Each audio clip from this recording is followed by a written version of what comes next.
It was a few days before Rosh Hashanah, a couple of years ago, and I bought a piece of brisket which was quite costly.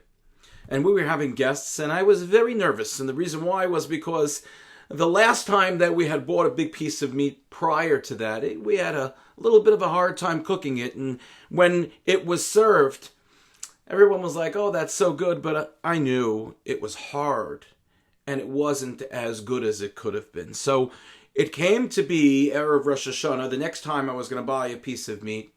And I said to myself, I need to do this right. So I called someone that I know who is really a renowned chef. And I said, I don't want to mess this up. Spent a nice amount of money on this piece of brisket. How do I do this right? And so he said to me, always follow the rule. I said, well, what's the rule?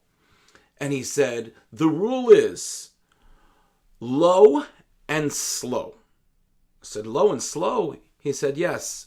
When you're cooking meat, always keep it on a low flame, low heat, and always keep it or cook it slowly, meaning it's going to cook for a long time. And the longer that it cooks, the softer, the tender the meat will become.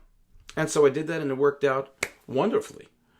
The reason why I mention this is that in our Parsha, HaKadosh Baruch Hu says to Moshe Rabbeinu, Kaved Lev Paro, that the heart of Paro is hard. Paro is a stubborn person.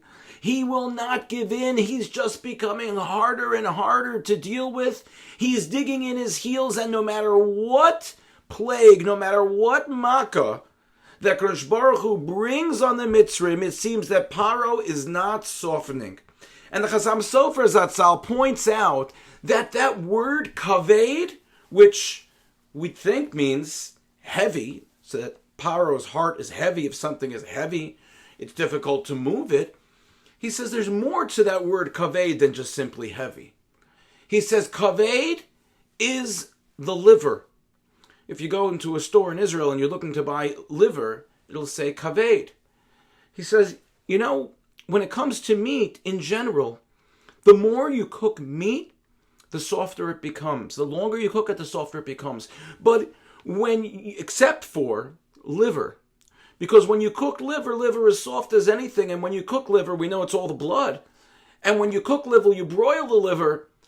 The longer it is broiled, the harder the liver becomes. And the Chasam Sofer points out that this is also true, he says, of an egg. And perhaps the reason that we eat eggs at the Seder, we're talking about the story of Yetzias Mitzrayim.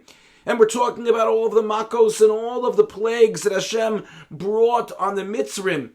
So we are to remember the entire story. How do we remember Paro's stubbornness? How do we remember Paro's heart being hard? So he says we remember it through the egg. We know that if you take a raw egg and you just crack it a little bit, it'll splatter. But the longer you boil an egg, the harder the egg becomes. So the Chasam Sofer suggests that's why we eat an egg at the Seder. And there's a lesson for us to learn from the egg and from the liver, from the kaved, as it relates to the heart of Paro, but also as how it relates to our lives. The longer Paro waited, the more stubborn he became.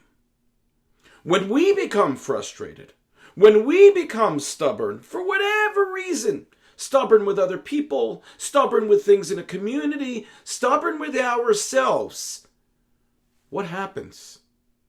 Do we become softer over time in our stubbornness and more open to speaking with someone else and resolving issues that we may have? Or do we dig in our heels like Paro and become even more and more stubborn as time goes by?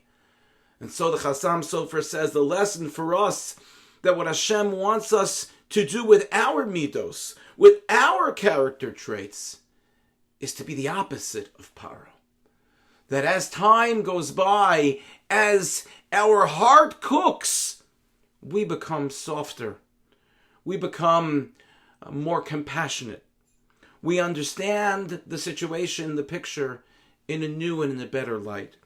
And hopefully, if we learn the lesson of Paro and we act the opposite of Paro, hopefully we'll be able to preserve our sense of inner peace that we so desperately, internally, try to achieve as much as we possibly can. Thank you for listening, and have a good Shabbos.